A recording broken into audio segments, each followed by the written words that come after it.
Então vamos falar aí sobre questões da urbanização e, logicamente, né, das diferenças que acontecem não só aqui no Brasil, mas no mundo. Mas antes nós vamos ver o IBGE, né, um vídeo, né, do IBGE Explica, do ODS2, que é erradicação da fome. Daqui a pouco a gente volta.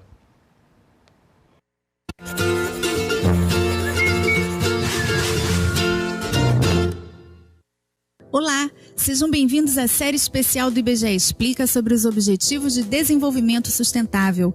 Falaremos aqui do objetivo de número 2. Sabe quando bate aquela fominha? Pois é, mas aqui não vamos falar da fome que você sente entre uma refeição e outra. É fome mesmo, panela vazia, barriga vazia, esperança vazia. O segundo dos 17 objetivos é a erradicação da fome, isto é, acabar com a fome, alcançar a segurança alimentar e melhoria da nutrição e promover a agricultura sustentável. A fome é um problema que aflige cerca de 800 milhões de pessoas ao redor do mundo, ou seja, 1 em cada 9 pessoas não tem comida o suficiente para ter uma vida ativa e saudável.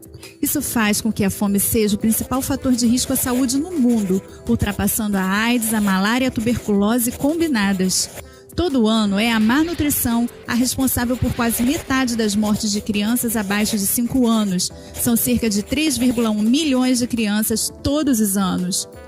A Ásia e a África subsaariana são as regiões do mundo onde esse mal se faz mais presente. São dados alarmantes, não?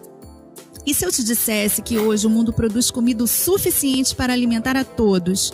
Alguns estudos mostram que produzimos comida para 10 bilhões de pessoas. E, infelizmente, embora haja produção suficiente para todos, problemas como a pobreza, má distribuição de renda e propriedade, desastres naturais, conflitos, crescimento populacional, desperdício, perdas no transporte e problemas de cunho político fazem com que uma parcela enorme da população passe fome. E não basta apenas acabar com a fome. É preciso garantir o acesso de todas as pessoas, em particular os mais pobres e pessoas em situações vulneráveis, como mulheres grávidas e lactantes, pessoas idosas e crianças, a alimentos seguros, nutritivos e suficientes durante todo o ano. Até 2030, algumas medidas propostas, como o incentivo ao uso sustentável da terra, com acesso igual e seguro a ela, devem mudar esse cenário. Acabar com a fome é apenas o segundo passo rumo a um mundo mais justo. Os outros objetivos também estão aqui no nosso canal. Não deixe de conferir. Até a próxima.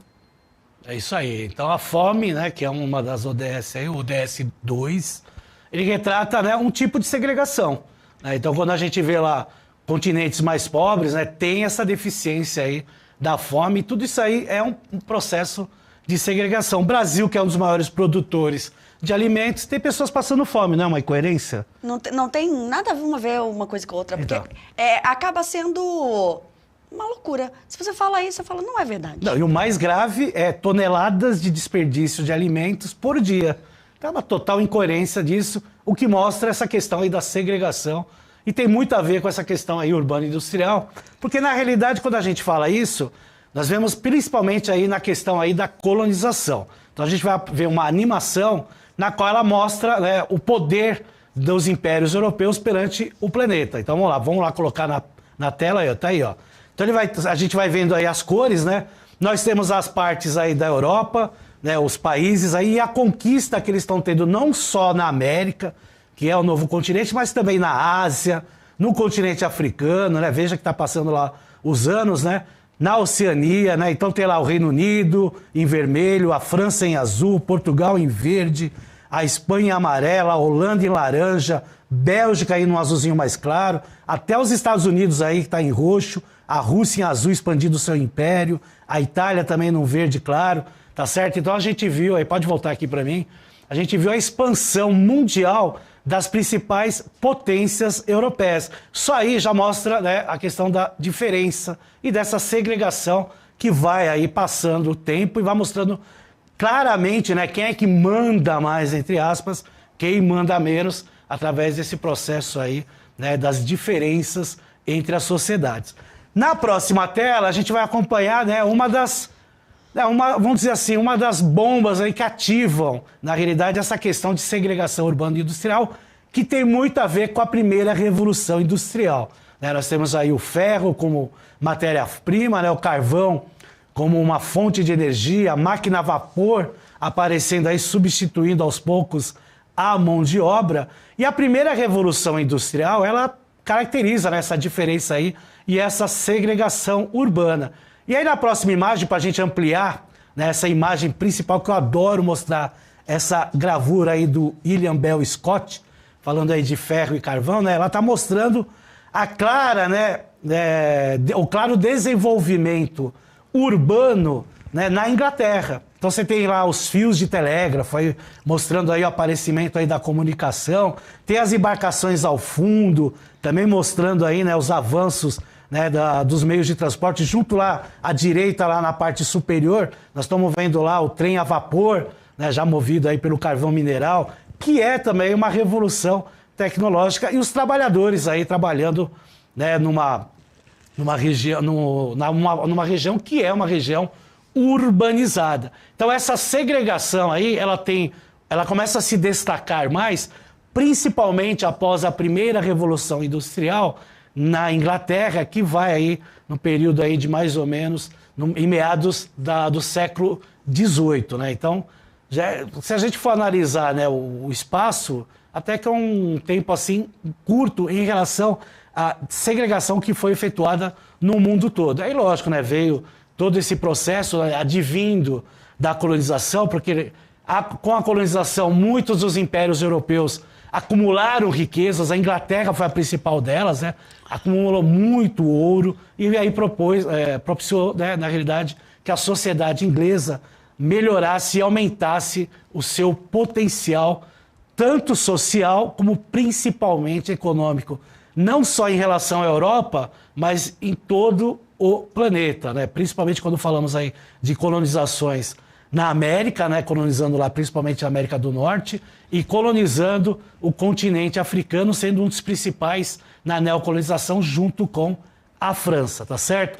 E logicamente com essa revolução industrial, a industrialização ela vai indo para os outros países, né? Não só da Europa, como também de outros continentes. E aí eu trouxe um mapa para vocês verem aí, né, essa difusão aí, dessa relação industrial de vários países que começam, com o passar do tempo, a se tornarem países extremamente ricos e principalmente desenvolvidos. Então nós temos lá todos os países em verde, né, mostrando aí países, principalmente no período da Segunda Revolução Industrial, a Inglaterra, né, como sendo aí o berço da Revolução, mas aí se estende a França, se estende a Itália, se estende a Alemanha, passa do continente aí indo para os Estados Unidos, tem que lembrar que os Estados Unidos foi uma colônia da Inglaterra, e passa lá também no extremo do planeta, lá na Ásia, no Japão, né, sendo países aí que acabam tendo essa relação, né, de avanços, principalmente por causa da industrialização. Então a gente observa que essa segregação é uma segregação mundial, a gente começa a ver países se destacando, né, através da sua industrialização e, consequentemente, a urbanização das suas cidades, o que ocasiona aí diferenças, né, econômicas, políticas, sociais de países para outros. E aí começa a vir um monte de nomenclaturas aí, né, diferenciando os países, países do norte, países do sul, países pobres, países ricos, países desenvolvidos, países subdesenvolvidos, principalmente pela questão do capitalismo, né? E o capitalismo aí, ele vai gerando, logicamente, né, controvérsias, né, ideais, né, que são contra esse processo capitalista, principalmente no final do século XIX, né, meados assim, no século XIX, indo para início do século XX, propiciando, logicamente, vários, né, questionamentos sobre até que ponto, né, o capitalismo ele, né, é bom para todos, né, ou ele é segregador, como a gente vê aí em alguns aspectos.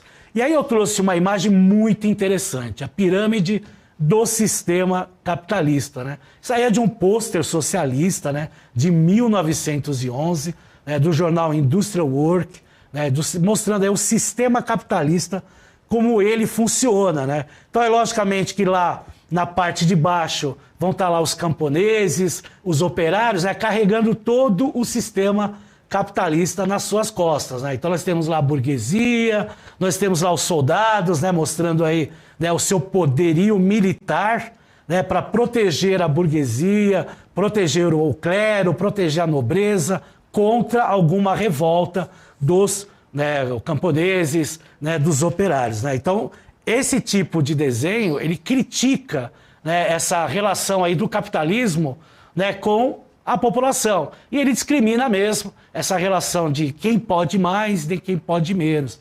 E é um processo que aparece no Império Russo, que a gente sabe aí que depois de 1917 nós temos a Revolução Russa, até que em 1922 nós temos aí a introdução da URSS, que é a União das Repúblicas Socialistas Soviéticas, a unificação aí de 15 repúblicas, para tornar aí um país, tirando aí do Império Russo, um país com 15 repúblicas, tendo uma ideologia econômica diferente da ideologia capitalista, que é a ideologia comunista, formando esse processo diferente aí do capitalismo. Então, logicamente, tanto no processo socialista como no processo capitalista, vai haver também a questão aí da segregação, principalmente quando a gente fala nessa questão urbano e industrial. Logicamente, a gente sabe que a União Soviética tinha uma grande relação com os camponeses, mas tem uma diferença muito grande entre o sistema capitalista,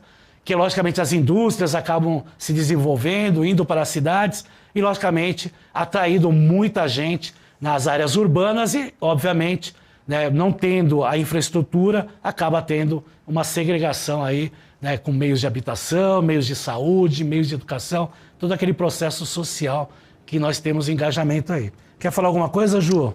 Olha, o professor Emerson fez uma colocação bacana aqui. A segregação socioeconômica da sociedade está representada nessa imagem. Isso, perfeitamente. A gente pega uma imagem de mais de 100 anos atrás e ela reflete realmente esse processo de segregação. A gente dá o nome de segregação urbana e industrial, mas a gente sabe que é uma segregação socioeconômica. E tem muito a ver com essa questão de como foi colocado o capitalismo para a nossa sociedade, E muito bem bacana. Estudado, Bom, vamos lá para a Divisão Internacional do Trabalho, que é uma outra relação de segregação. Eu já coloquei em várias aulas, sempre falando sobre questões socioeconômicas, os professores já estão até acostumados a ver essa imagem aí, que nós elaboramos aí para o Centro de Mídias. Ele é bem claro, Então, toda vez que a gente fala de segregação, diferenças, a gente retrata a Divisão Internacional do Trabalho, que ela é dividida em duas, A divisão clássica, que é o período aí após a Segunda Guerra Mundial, e a nova divisão, que a gente chama de Nova DIT, que é principalmente no processo de globalização. Mas vejam que mesmo com a mudança dos aspectos socioeconômicos que nós temos na sociedade pós-Segunda Guerra Mundial e globalização, as características dos países, eles são iguais praticamente. Olha lá, vamos lá na DIT clássica, países desenvolvidos. Está em vermelho a seta. Eles fornecem produtos industrializados, capitais, empréstimos e investimentos, poucos investimentos para os subdesenvolvidos. Tá? E o que está em azul, a setinha apontando lá para os países desenvolvidos que provém dos países subdesenvolvidos não industrializados, produtos primários, matérias-primas e alimentos. Na nova DIT, que já é um processo mais global, vendo lá a setinha azul, saindo aí dos subdesenvolvidos e industrializados, a gente não fala mais subdesenvolvidos, a gente fala países em desenvolvimento ou países emergentes. Nós temos lá produtos primários, está igual à DIT clássica, industrializados, já aí tem uma mudança, porque aparecem países aí com industrialização, capitais, empréstimos, lucros, royalties e juros da dívida. Porque aqueles poucos investimentos que vocês estão vendo lá em empréstimos, eles são depois revertidos em juros, que até hoje nós estamos pagando. Olha que interessante. Não só nós, como vários países aí. Em contrapartida, os países desenvolvidos nos fornecem o que está na seta vermelha, produtos industrializados, com tecnologia superior, tecnologia e capitais, empréstimos, investimentos produtivos e olha que interessante, investimentos especulativos. Então, pode voltar aqui para mim, por favor. Investimentos especulativos são investimentos em bolsa de valores, na qual muitas empresas, principalmente empresas estrangeiras, investem em bolsas de valores de países em desenvolvimento e emergentes, porque o lucro é maior, porque as taxas de juros são maiores, então a rentabilidade é maior. Mas qualquer crise econômica que acontece, o que vai acontecer? eles vêm e resgatam dinheiro. E aí a crise vai se formando uma bola de neve, o famoso efeito dominó da economia. Isso aconteceu já em vários anos, aí. Aconteceu em 1998, quando teve lá a crise da Bolsa na Ásia, depois tivemos crise da Bolsa do México, crise na Bolsa da Rússia. Isso aí acontece aí, efeitos dominó. E veja, eu estou citando aí países e regiões de países em desenvolvimento ou países emergentes. Por quê? Porque ainda existe uma clara dependência de dinheiro estrangeiro, tá certo? E esse é o maior problema que nós temos aí também no Brasil.